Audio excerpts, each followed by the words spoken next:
Hi there all! Today we are talking about needle threaders, the Marmite of the sewing world. Some people absolutely love them, some people get in a right old tangle every time they use them. What I'm going to be doing today is hopefully making you fall in love with your needle threader by explaining exactly how they work and how to use them, and by the end of the tutorial you will be using yours like a pro.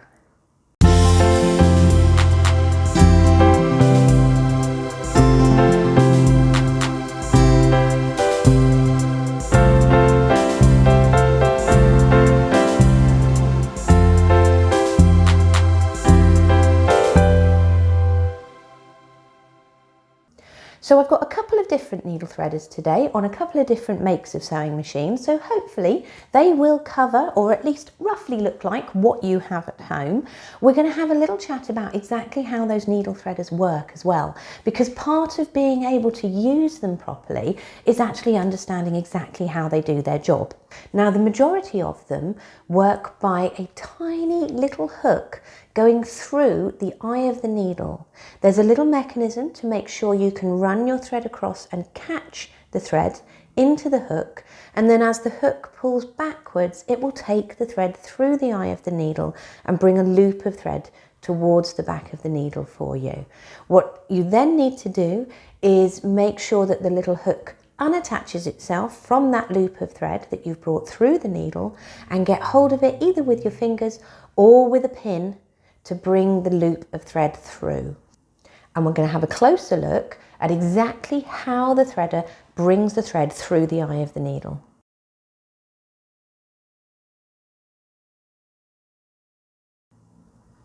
So this is the needle threader on my Janome machine at home. There's a little lever just to the side of the top of the needle that you use to bring down the whole needle threader assembly. It comes all the way down and swings all the way forward. Now, if you look very closely, just here is the little hook that passes through the eye of the needle. It's really tiny, and as the mechanism swings forward, it goes through the eye of the needle.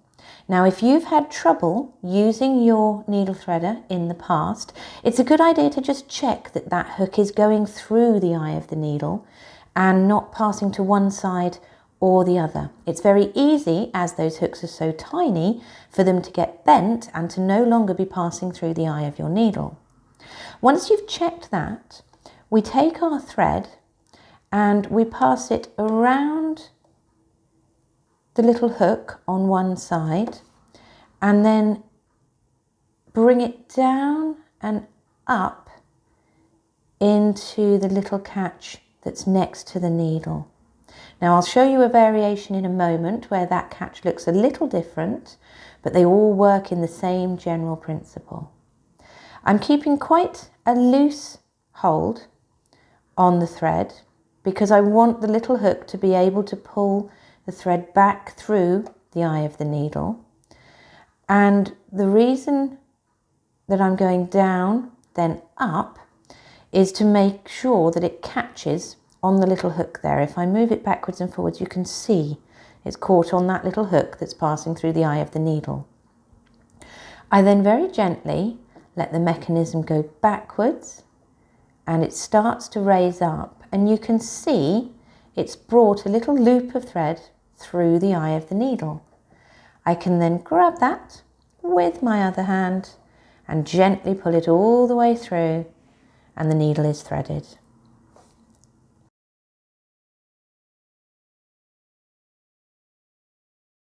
So this needle threader is on a Brother machine and it has a slightly different setup. The lever to pull down your needle threader is over on the left hand side, and you push it all the way down, and again our little needle threader swings forward. We have the hook over on this side where you can loop your thread before bringing it across to where the little hook goes through the eye of the needle. This time we've got 4 little metal prongs, 2 above and 2 below the eye of the needle, and the little hook is passing in between the 2 of them. So when we bring our thread across, we want to place it in between the bottom two and the top two. I'm continuing to hold the needle threader down firmly while I get this thread in place.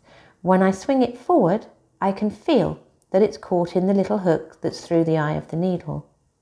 Again, I'm keeping a loose hold on the thread, which when I release the needle threader, bringing it back up again, allows the loop of thread to pass through the needle.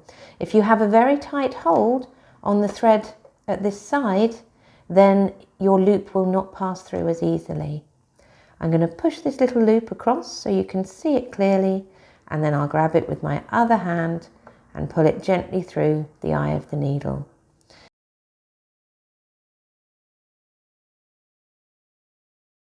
So we've had a really close-up look at how those needle threaders work.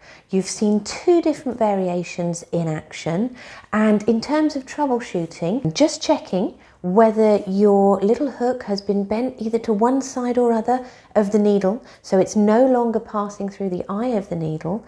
That's one thing just to look out for if you're having real troubles with your threader and it just doesn't seem to be working. So we've had a good run through how to use them, little bit of troubleshooting there as well, which may help if you've got a troublesome threader.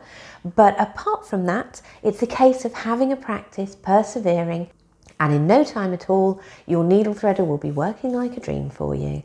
I hope you've enjoyed this little tutorial. I'll see you again next time, but for now, bye-bye.